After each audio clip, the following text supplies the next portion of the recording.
Everyone, welcome to Nursing Chronicles YouTube channel. आज के इस वीडियो में हम अपकमिंग नर्सिंग ऑफिसर एग्जाम के लिए मल्टीपल चॉइस क्वेश्चन को सॉल्व करेंगे। आज की सीरीज का सबसे फर्स्ट क्वेश्चन है हमारा, a client with chronic renal failure is prescribed calcium carbonate, what is the primary purpose of this medication. एक क्लाइंट है हमारा जिसे है क्रॉनिक रीनल फेलियर का कंडीशन, उन्हें प्रिस्क्राइब किया गया है कैल्शियम कार्बोनेट मेडिसिन को। कैल्शियम कार्बोनेट को देने का हमारा प्राइमरी पर्पस क्या होगा? Option A reducing serum phosphate level, option B lowering serum potassium level, option C improving renal blood flow, option D increasing serum calcium level. Right answer है हमारे यहाँ पर option A reducing serum phosphate level. चलिए अब हम इसका rational भी देख लेते हैं। हमारा जो सीआरएफ का कंडीशन है क्रॉनिक रीनल फेलियर का, जिसकी वजह से क्या होता है, इम्बैलेंस हो जाता है हमारा फॉस्फेट का लेवल। अगर फॉस्फेट लेवल हमारा हाई होगा तो उसकी वजह से क्या होगा, सेकेंडरी हाइपरपैराथायरॉयडिज्म डेवलप होगा, जो कि कंट्रीब्यूट करता है हमारा बॉन और कार्डियोवास्कुलर प्रॉब्लम्स के साथ। अगर हम कैल्शियम कार्बोनेट को दे रहे हैं तो यह मेडिसिन क्या करती है, फॉस्फेट को बाइंड करती है डाइजेस्टिव ट्रैक्ट के अंदर and preventing it's absorption into the blood stream, जिसकी वजह से हमें रेड्यूसिंग फॉस्फेट लेवल देखने को मिलता है। नेक्स्ट क्वेश्चन है हमारा, which of the following nursing intervention is appropriate for a patient with COPD experiencing dyspnoea. यहाँ पर हमारे पास एक पेशेंट है जिसे कि सीओपीडी है, इसी के साथ ही वो एक्सपीरियंस कर रहा है डिस्निया को। तो ऐसी कंडीशन के अंदर हमारा एप्रोप्रिएट नर्सिंग इंटरवेंशन क्या होगा? Option A administering oxygen via nasal cannula at 6 litre per minute, option B administering broncho and corticosteroid as ordered, option C encouraging the patient to lie flat in bed to promote rest, option D limiting fluid intake। Right answer है हमारा यहाँ पर option B administering bronchodilator and corticosteroid as ordered. जब भी हमें यहाँ COPD का condition दिया गया है तो हम जो है नेजल कैनुला से 6 लीटर पर मिनट O2 को नहीं एडमिनिस्टर करते हैं, यह 1 to 2 लीटर पर मिनट के बीच में रहता है। इसी के साथ ही डिस्निया है हमारे पेशेंट को, तो हम डिस्निया की कंडीशन के अंदर जो होता है पाउलर पोजीशन देते हैं या सेमी पाउलर देंगे, लेकिन बेड पे फ्लैट लेटने के लिए नहीं बोलते हैं। तो ऑप्शन सी भी हमारा राइट नहीं रहेगा। और इसके साथ लिमिटेड फ्लूइड इंटेक नहीं होता, जबकि हम फ्लूइड इंटेक के लिए और एनकरेज करते हैं। सो राइट आंसर जाता है हमारा option B administering bronchodilator and corticosteroid as ordered.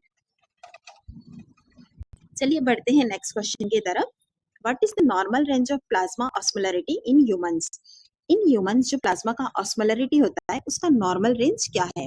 Option A 260 to 270 एमओस्मो पर लीटर, ऑप्शन बी 320 to 330 एमओस्मो पर लीटर, ऑप्शन सी 280 to 290 एमओस्मो पर लीटर, ऑप्शन डी 300 से लेकर 310 एमओस्मो पर litre.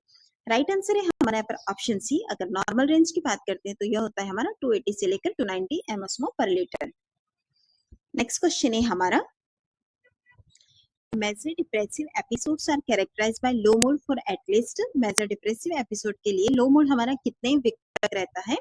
Option A 1 week, option B 2 week, option C 4 week, option D 8 week.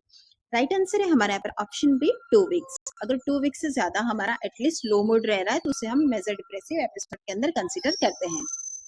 Next हमारा, in newborn baby had lumbosacral meningocele till the period of surgery, the sac should be well protected by covering it with a sterile gauze piece soaked in। एक newborn baby है जिन्हें है lumbosacral meningocele। इसी condition के अंदर जब तक हमारा सर्जरी नहीं होता है तब हमें उस सेक को वेल प्रोटेक्टेड कवर से स्टेराइल गॉज के साथ हमें कवर करके रखना होता है। तो यह जो गॉज है हमारा किसके अंदर सॉक कर सकते हैं? Option A spirit, option B normal saline, option C methylene blue, option D Betadine. Right answer है हमारे यहाँ पर ऑप्शन बी नॉर्मल सलाइन। हमें नॉर्मल सलाइन के अंदर इसे सॉक करके कवर करना होता है। Sterile saline solution is commonly used for covering a meningocele sac. Meningocele sac का जो कवरिंग होता है उसके लिए हम स्टेराइल सलाइन सॉल्यूशन को यूज में लेते हैं। It helps to keep the sac moist.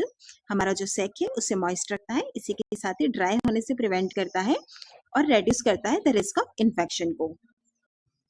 Next question है हमारा, ए patient with cirrhosis is at risk for developing hepatic encephalopathy, which dietary restriction should the nurse implement. एक पेशेंट है हमारे पास cirrhosis वाला, उन्हें डेवलप होने का रिस्क है एन्सेफेलोपैथी। इसी कंडीशन के अंदर हम कौन सा ऐसा डाइटरी रेस्ट्रिक्शन एडवाइस करते हैं? Option A low fat diet, option B low sodium diet, option C low protein diet, option D low carbohydrate diet. Right answer है हमारा यहाँ पर option C low protein diet. Cirrhosis के अंदर क्या होता है, हमारा जो लीवर है वो इम्पेयर्ड हो जाता है, that leads to decreased conversion of ammonia. High ammonia level जो होगा उसकी वजह से होता है हेपेटिक इंसेफेलोपैथी, जैसा कि हमने क्वेश्चन में भी देखा है कि सिरोसिस के अंदर रिस्क रहता है हेपेटिक इंसेफेलोपैथी डेवलप होने का। अगर हम प्रोटीन इंटेक को ही रिड्यूस कर देंगे तो इससे हमें हेल्प होगी लोअर अमोनिया प्रोडक्शन को, क्योंकि प्रोटीन इंटेक कम है तो अमोनिया का प्रोडक्शन भी कम होगा, जिससे कि रिस्क जो है हमारा हेपेटिक इंसेफेलोपैथी डेवलप होने का वो भी कम हो जाता है। नेक्स्ट क्वेश्चन है हमारा, what is DMPA primarily used for. DMPA जो होता है उसका प्राइमरली यूज किसमें किया जाता है? Option A hormone replacement therapy, option B contraception, option C menstrual cycle regulation, option D treatment of endometriosis. Right answer है हमारा यहाँ पर ऑप्शन बी, डीएमपीए का यूज हम प्राइमरली जो होता है कंट्रासेप्शन के लिए करते हैं। जिसका फुल फॉर्म अगर आप देखेंगे तो वो होता है depomedroxyprogesterone acetate. It is a contraceptive injection. DMPA जो होता है वो कॉन्ट्रासेप्टिव इंजेक्शन आता है।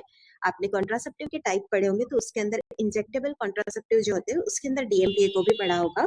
इस डीएमपीए के अंदर क्या होता है? सिंथेटिक फॉर्म होता है हार्मोन प्रोजेस्टेरोन का। नेक्स्ट क्वेश्चन है हमारा, what happens to insulin when it is ingested.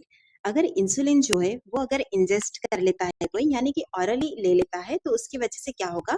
Option A, it enhances digestion, option B, it is absorbed into the blood stream, option C, it is degraded in the gastrointestinal tract, option D, it stimulates insulin production. Right answer है आपका यहाँ पर option C, it is degraded in the gastrointestinal tract. अगर हम insulin की बात करते हैं तो ये जीआई ट्रैक्ट के अंदर डिग्रेडेड हो जाता है, इसीलिए हम इंसुलिन जो है उसे ऑरल नहीं करते हैं।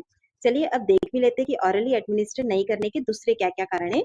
Insulin is not administered by the oral route primarily because degradation in the GI tract, जो कि हम ऊपर ऑप्शन में भी देख चुके हैं, यह जो होता है वो जीआई ट्रैक्ट से डिग्रेड हो जाता है। इसी के साथ ही एसिड सेंसिटिविटी होती है। इंसुलिन का जो मॉलिक्यूलर साइज होता है वो भी ज्यादा होता है, और हमें इंसुलिन का क्या होता है? रैपिड एक्शन की जरूरत होती है, जो कि ऑरली हमें नहीं मिलता है, इसीलिए हम इसे सबक्यूटेनियस एडमिनिस्टर करते हैं। नेक्स्ट क्वेश्चन है हमारा, the client has an order for gentamicin to be administered, which lab result should be reported to the doctor before beginning the medication. एक क्लाइंट है जिसे ऑर्डर किया गया है जेंटामाइसिन मेडिसिन को। इस मेडिसिन को देने से पहले कौन सा ऐसा लैब रिजल्ट होगा जो कि हमें डॉक्टर को रिपोर्ट करना होगा?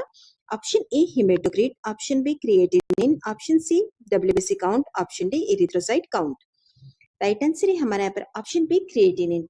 अगर हम किसी पेशेंट को जेंटामाइसिन को एडमिनिस्टर कर रहे हैं तो इसके लिए स्पेसिफिकली हमें सीरम क्रिएटिनिन को और ब्लड यूरिया नाइट्रोजन लेवल जो है उसे हमें डॉक्टर को रिपोर्ट करना होता है। Gentamicin is primarily eliminated by the kidney. Gentamicin medicine जो होती है वो एलिमिनेट होती है किडनी से, so renal function must be assessed to prevent toxicity. इसीलिए हम यह एडमिनिस्टर करने से पहले रिनल फंक्शन जो होता है उसे असेस करते हैं, जिससे क्या होता है इसकी जो टॉक्सिसिटी है उसे हम प्रिवेंट कर सकते हैं। नेक्स्ट क्वेश्चन है हमारा, which laboratory finding is not typically associated with HELLP syndrome. कौन सी ऐसी लैबोरेटरी फाइंडिंग है जो कि हेल्प सिंड्रोम के साथ एसोसिएट नहीं होती है? Option A elevated liver enzyme, option B increase haemoglobin, option C low platelet count, option D evidence of haemolysis. Right answer है हमारे पर increase level of haemoglobin. HELLP syndrome के साथ जो होता है हमें एचबी का लेवल जो है वो इंक्रीज देखने को नहीं मिलता है। HELLP syndrome is a serious complication regarded by most as a variant of severe preeclampsia which manifests with severe preeclampsia का जो होता है वो एक सीरियस कॉम्प्लिकेशन के तौर पे हमें देखने को मिलता है हेल्प सिंड्रोम। हेल्प सिंड्रोम के अंदर क्या होता है? हीमोलाइसिस, एलिवेटेड लिवर एंजाइम और low platelet count. Next question है हमारा, management of Wernicke's disease and beriberi involves administration of. Wernicke's disease और बेरी-बेरी का मैनेजमेंट करते वक्त क्या चीज एडमिनिस्टर की जाती है? Option A iodine, option B vitamin A, option C vitamin C, option D thiamine. Right answer है हमारा यहाँ पर option D thiamine. Wernicke's disease और बेरी-बेरी दोनों के अंदर ही थायमिन जो होता है उसका डेफिशिएंसी होता है, तो इसका मैनेजमेंट करते वक्त हम थायमिन को एडमिनिस्टर करते हैं। इसे हम ऑरली एडमिनिस्टर कर सकते हैं या फिर इंजेक्टेबल फॉर्म में भी एडमिनिस्टर किया जा सकता है। नेक्स्ट क्वेश्चन है हमारा, to reduce occurrences of dumping syndrome the nurse should instruct the patient to do which of the following. Dumping syndrome का अकरेंस रिड्यूस करने के लिए नर्स जो है वो पेशेंट को क्या करने के लिए इंस्ट्रक्ट करती है? Option E sip fluids with meals, option B eat 3 meals daily, option C rest after meals for 30 minutes, option D follow a high carbohydrate low fat and low protein diet. Right answer है हमारे यहाँ पर option C rest after meals for 30 minutes। Dumping syndrome जो होता है हमें ज्यादातर gastric surgery वाली कंडीशन के बाद में देखने को मिलता है। इस सिंड्रोम में क्या होता है, फूड जो होता है बहुत क्विकली स्टमक से इंटेस्टाइन की तरफ मूव हो जाता है। इसे ट्रीट करने के लिए जो होता है हम क्या करते हैं, पेशेंट को एडवाइस करते हैं when upright for 30 to 60 minutes after eating to help with digestion।